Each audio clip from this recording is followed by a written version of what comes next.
네, 눈물을 짜내서 따낸 무려 그 10억 원이라는 어마어마한 돈, 할머니들은 못 누렸습니다.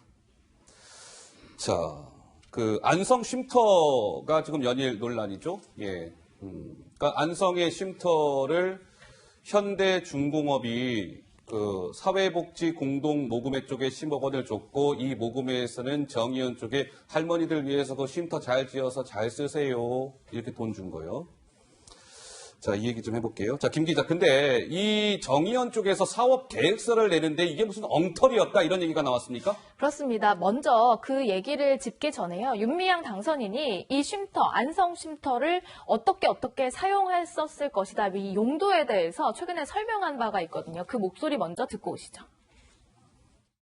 저희가 그 오픈식을 할 때 할머니들과 그 지역의 분들과 함께 했는데 모두 다 너무 감동했어요. 집이 좋았고 자연 환경도 좋았고 할머니들이 쉬고 또 프로그램도 하고 또 청소년들 함께 만나서 하기엔 너무나 적합했기 때문에 초기에는 할머니들과 청년 나비들이 만나서 모임을 하기도 했고요. 또 평택의 기지촌 할머니들 우리 할머니들이 만나서 교류 프로그램을 갖기도 하고 근데 이제 할머니들 건강 상황 또 2015 한일 합의가 생기고 등등 더 이상 이제 그곳을 힐링센터 프로그램으로 진행할 수 없게 됐던 그런 상황이 벌어진 거죠.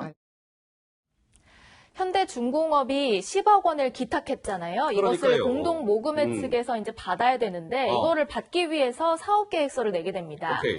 쉼터를 어떻게 쓰겠다 이런 내용들을 적은 건데 일단 주치의가 정기적으로 방문해서 상담 및 치료를 받게 하겠다. 할머니들을 병원, 보건소 모시고 가고 뭐 영양제라든지 독감 예방을 위해서 이런 것들을 하겠다 했고요. 매주 1회 목욕탕을 같이 가겠습니다. 그리고 서예, 뭐 노래, 그림 치유 활동도 하겠다. 이렇게 포부를 밝힌 바 있는데요. 실제로는 피해 할머니들이 쉼터에 거주하지 않았고 쉼터가 사실상 방치됐잖아요. 예. 그래서 이런 사업계획서 자체가 좀 공연불에 그쳤다. 이런 지적이 나오고 있습니다. 사업계획서는 그 계획 잘 지키라고 본인들이 쓰는 거 아니겠습니까? 그거 다 거짓말로 쓰면 안 되는 거잖아요. 더군다나 저 기부금 받아가지고 피해자 할머니들을 위해서 쉼터 짓겠다고 한 사업계획서인데 사실상 싹 다 거짓말한 거 아니냐 지금 이런 논란입니다. 자, 허위 그 이른바 사업계획서다 이런 지적이 나오는데요.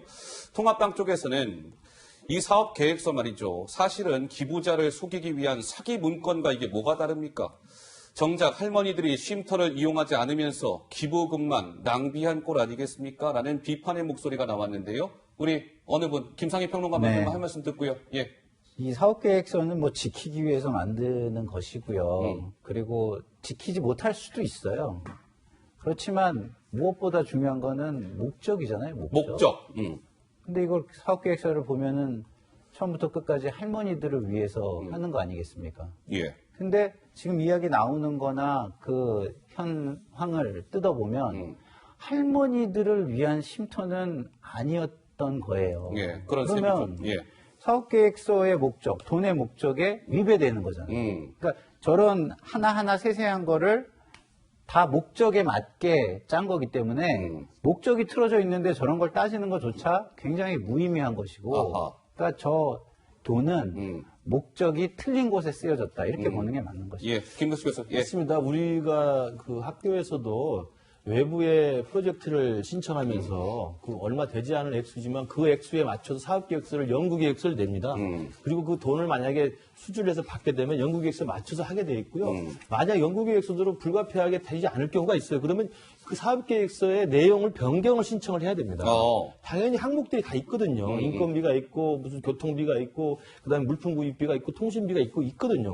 있을 사이에 그럼 항목 조정을 해서 사전에 다 허락을 받고 하거나 예. 사후에 또 인정을 받아야 되는 거예요. 그러니까 그런 통상의 가장 투명한 회계의 원칙을 생각해 보면 저 사업계획서가 뭐 액수가 뭐 1, 200원도 아니고 10억에 가까운 것들을 사회적으로 저렇게 주먹구구시 냈다는 것은 예. 분명히 앞뒤가 맞지 않는 뭐 의도적으로 속이려고 했진 않았겠지만 결과적으로 속이게 된 효과가 있고요. 또 하나는 저는 사업계획서 저렇게 엉터리를 쓰면서 실제로 되지 않은 걸 보면 저는 가장 큰 의문이 뭐냐면 어떤 게 의문이세요? 안성 쉼터라고 해서 현대중공업이 지정 기탁한 10억을 저 집을 구입하는데 7억 5천 쌌다는 거 아닙니까? 아하. 그러면 구입비로 했다는 것은 할머니들이 거주해야 되니까 거기서 사셔야 되니까 집이 필요해서 치료 고층을 사용한 거 아니에요.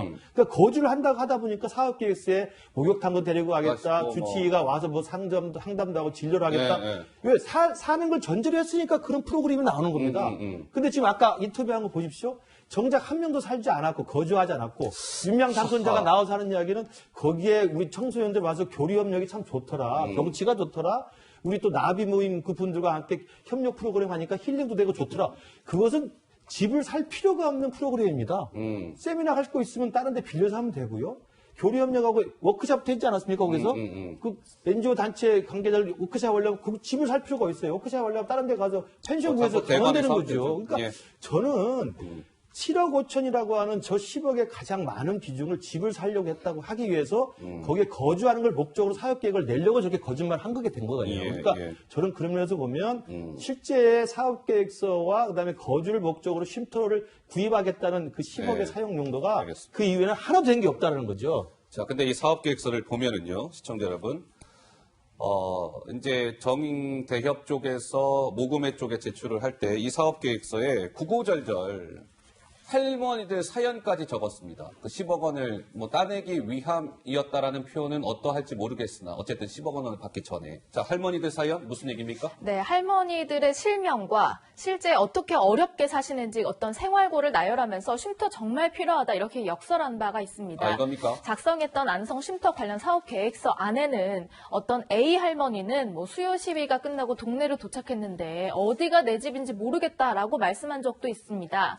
B 할머니는요, 연탄가스 냄새 때문인지 시름시름 아프기도 했습니다. 할머니들의 어렵게 지내는 사정들을 줄줄이 열거하면서 필요성을 역설한 건데, 안성 쉼터가 팔릴 때까지 7년이 되는 동안 할머니들은 단 한 명도 거주하지 않았다는 점, 이것 때문에 더 논란입니다. 그러니까요. 자, 이러니 할머니들 이용한 뒤에 버렸다는 이야기가 나오는 것 아니겠습니까? 정진석 통합당 의원의 주장입니다. 할머니들 사연까지 팔아 사욕 채운 부분에 대해서는 철저한 수사가 불가피해 보입니다. 하 팀장 하실 말씀 있으시다고요? 예, 뭐 사욕을 뭐를 채웠는지 예. 이제 정확히 검찰 수사를 밝혀내겠죠. 통해서 이제 예. 나와야 되겠지만은 지금 이제 저게 할머니들을 위한 쉼터잖아요. 할머니가 장기적으로 거주하기 위한 쉼터. 예. 그렇기 때문에 이제 저걸 사겠다고 한 건데 저게 뭐 할머니들이 뭐 연탄 뭐 가스 뭐 피해 뭐 이런 얘기도 있지만은 저거 계획서 낼 때 제가 참 좀 이건 황당하다 이렇게 생각한 게 뭐냐면요. 뭐가 황당하셨어요? 이미 마포구 연남동에 명성교회에서 예, 명성교회에서 그 쉼터가 가 있잖아요. 있었죠. 그런데 그것까지도 폄하를 합니다. 뭐라고 하냐면 아이고. 이게 남의 집이라는 점하고 종교적인 부담감, 기독교잖아요. 그러니까 그런 것 때문에 할머니들이 기쁘지만은 않았다. 그러니까 새로 쉼터를 만들어야 되겠다. 이 새로 얘기예요. 그러니까 우리가 쉼터를 지어야 된다. 이런 걸 부각시켰다. 저는 이 새로 쉼터를 또 하나 만들기 위해서 이런 것까지 이유로 됐다고 하는 게 저는 좀 참 이해가 가지 않고요. 또 하나는 할머니들을 거기다가 쉼터 만든다고 착공식 할 때 2013년 그때 11월인가요? 그 완공했다고 입주식 할 때는 할머니들 다 모시고 갔어요. 그런데 지금 할머니들이 247명의 등록 할머니들이 지금 현재 생존자는 한 18명뿐이 안 되거든요. 아이고야. 그때만 하더라도 40여 명 넘게 있었습니다. 아, 예, 예. 그런데 할머니들 중에 정작 거기에 입주할 수 있다. 내가 가면 나 거기 가서 그냥 살 수 있다라고 들었다는 할머니가 지금 안 나오고 있어요. 아하. 그러니까 정작 할머니들한테는 하나도 홍보를 안 했다는 거죠. 그렇다는 얘기는 과연 처음부터 할머니들을 거주용으로 과연 생각했을까? 왜냐면은 여기가 지금 보면은 자신들의 사업 내용에 보면 할머니들을 병의원 보건소에 정기적으로 모시고 가야 되잖아요. 예. 근데 거기 그 오지에 넣어가지고 어떻게 모시고 가겠습니까? 서울에 있어도 쉽지 않은데 자원봉사자가 없다면은 아하. 이런 것들을 봐서 할머니들을 이용했다. 오히려 활동가들의 무슨 세미나나 이런 것 장소로 하나 만들어 놓고 할머니들 쉼터라고 혹시 그런 목적만 그렇게 얘기해 놓고 자기들 사용할 자리를 만든 거 아닌가? 이렇게 의심은 저는 충분히 해볼 수 있다고 봅니다. 근데 저게요, 한두 푼 들어간 거냐고요. 10억 원을 받은 거 아니겠습니까? 10억 원, 100만 원, 200만 원도 아니고. 위안부 피해자 할머니들을 위한 쉼터라고 해놓고 정작 할머니들 한 번도 이용 못 하셨고 사업계획서는 저렇게 거창하게 쭉 적어놓고 하나도 실천한 거 없고 그 돈 다 어디 간 거냐 뭐 이런 거 아니겠습니까? 자, 김 기자, 이번에는 참, 이제 이 얘기까지 나왔습니다. 아이들, 학생들이 왜 성금을 냈어요? 저금통 얘기도 나오고요. 자, 무슨 얘기입니까, 김 기자? 일단 정의연의 활동을 응원하면서 많은 사람들이 후원을 했는데 그 가운데는 어린 학생들도 많았습니다. 이용수 할머니는요, 이런 어린 학생들이 돈을 내고 그걸 받는 게 가장 마음 아팠다 이렇게 말한 바 있습니다. 목소리부터 듣고 오시죠. 저는 제일 가슴 아픈 게 수요일 날 그 차원데 더운데 대학 밑에 앉아서 있으면서도 부모님한테 품부히 받은 돈 그걸 가지고 내놓습니다. 그 사람들은 좋은 뜻이 봤습니다. 너무하다는 생각을 했기 때문에 초등학교 학생들, 중학교 이런 학생들이 무슨 돈이 있습니까? 부모님들이 자비해라 또 이거 용돈해라 하면 주는 걸 그거를 갖다가 그걸 받을 때마다 너무너무 마음이 아파요. 그러니까 학생들이 한 푼, 두 푼 모아냈던 기부금마저 제대로 관리가 안 됐다는 겁니다. 무슨 얘기예요? 충북 청주의 한 초등학교에서 아이들이 바자회를 열어서 모은 51만 원을 수요 집회 현장에서 전달합니다. 또 충남 예산의 한 고등학교에서는 학생들이 저금통이 담긴 한 저금통. 10여만 원 정도를 수요 집회 현장에서 또 전달을 해요. 그래요. 하지만 정의연 측에서는 받기만 하고 영수증을 발급하지 않았다라는 사실이 전해졌습니다. 아이들, 초등학교 아이들이 바자회 열어서 50만 원 기부하고, 저금통 그거 얼마씩 모은 거 그거 10여만 원 기부하고, 근데 영수증 미발급 무슨 얘기일까요? 자, 그래픽 넘어갑니다. 기부금 영수증 발급은요, 사람이 저희 밥 안 먹으면 못 살잖아요. 사람이 밥 먹는 것만큼 당연한 일입니다. 영수증을 정의원 쪽에서 안 내줬다고요? 이런 상황 자체가 난센스예요. 기부금 영수증을 발급하지 않는 단체요? 그런 단체가 있어요. 저 처음 들어보네요. 정의연에서는 이렇게 해명합니다. 그 영수증이요. 요청하면 발급해 줍니다. 일부러 누락한 거 아니에요? 김근식 교수 한 말씀 하시죠? 그러니까 그 고사리 손으로 모은 돈들, 저금통을 깨가지고 가져온 돈들, 그걸 수요 집회 현장에 와서 이렇게 그러니까요. 제출하고 아이들이. 기부했다는 건 얼마나 눈물과 정성입니까? 예. 그런 것 때문에 사실 지난 30년 보세요, 동안 저 정의연 모금이 됐고 이 위안부 문제 해결을 위해서 국민들이 다 지지를 해준 거거든요. 그렇다고 한다면 물론 현장에서 직접 저렇게 모금을 하는 거기 때문에 일일이 누구 개인이 얼마씩 냈다는 것을 입증하기가 힘들기 때문에 따로 요구하면 준다는 말도 일리는 있어 보여요. 왜냐하면 이제 계좌로 직접 입금하는 것은 계좌에 입금한 흔적이 남아있기 때문에 입금한 분들의 신상을 찾아가지고 영수증을 발급해 주는 게 의무입니다. 그러나 현장에서 거리 모금 형태가 되는 거잖아요. 아하. 저건 이제 예컨대 예를 들자면 현장에서 만약에 무슨 버스킹이나 이런 걸 해서 현장에서 걷었을 때 그 액수를 일일이 확인해서 영수증을 떼주기는 힘듭니다.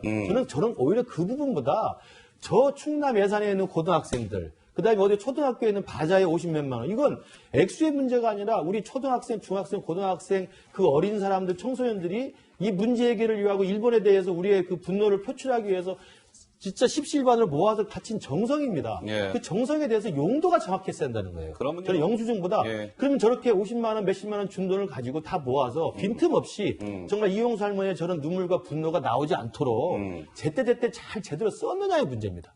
아까 나왔던 그 초등학교 바자회에서 걷었던 51만 원이 그러면 바자회를 모았을 때 아이고 이용수 할머니를 비롯해서 위안부 할머니도 고생하시는데 도움을 주자고 했던 것이지 거기에 무슨 우간다에다 김복동 센터 걷자고 바자회 했겠습니까? 아하. 아닐 거예요. 그러니까 저런 고사리 같은 돈으로 모은 고사리 돈에 대해서는 영수증 플러스 그 돈이 얼마나 정확히 전달이 돼서 사용이 됐는지에 대해서 책임 있는 해명을 해야 됩니다. 예, 하 팀장. 예. 저게요. 그러니까 거리에서 이제 저금통에다 넣어버렸잖아요. 사실은 누가 얼마 넣는지도 알 수 없거든요. 그러니까 영수증을 요청하기 전에 영수증 요청하면 내가 영수증 주지만 그러지 않기 전에는 내가 어떻게 줄 수가 없다 이렇게 얘기하는 것도 틀린 건 아니에요. 다만 그날 만약에 수요 집회에서 모였다 그러면 오늘 얼마가 모였다 하는 거 공시해야죠. 당연하지 않겠습니까? 예, 예. 그리고 이게 작은 돈이 아니에요. 무슨 고사리 손이지만 이 고등학교 서울에 있는 시여고 같은 경우는 2013년에서 2016년까지 무려 4천만 원을 기부를 했습니다. 네, 잠시 후에 저희가 예. 이제 할 겁니다. 다른 중학교도 1,100만 원 이렇게 적은 돈이 아닌데 그러면 적어도 그걸 회계할 때는 그걸 적어도 그걸 정확하게 공시를 해야 되지 않습니까? 예. 그러나 모두가 국세청 공시 하나도 없었습니다. 0원이었습니다. 이건 말이 안 되는 거죠. 하 팀장 말씀하신 바로 그 내용입니다. 그래픽. 한번 짚고 갈게요. 시여고 동아리가 3, 4, 5, 6이니까 4년 동안 4천만 원 기부했는데 국세청 공시에는 제로. D중학교 동아리 2017년에 1,100만 원 기부했는데 역시 국세청 공시에는 제로. 5,100만 원 증발. 어떻게 된 거죠? 이런 또 논란입니다.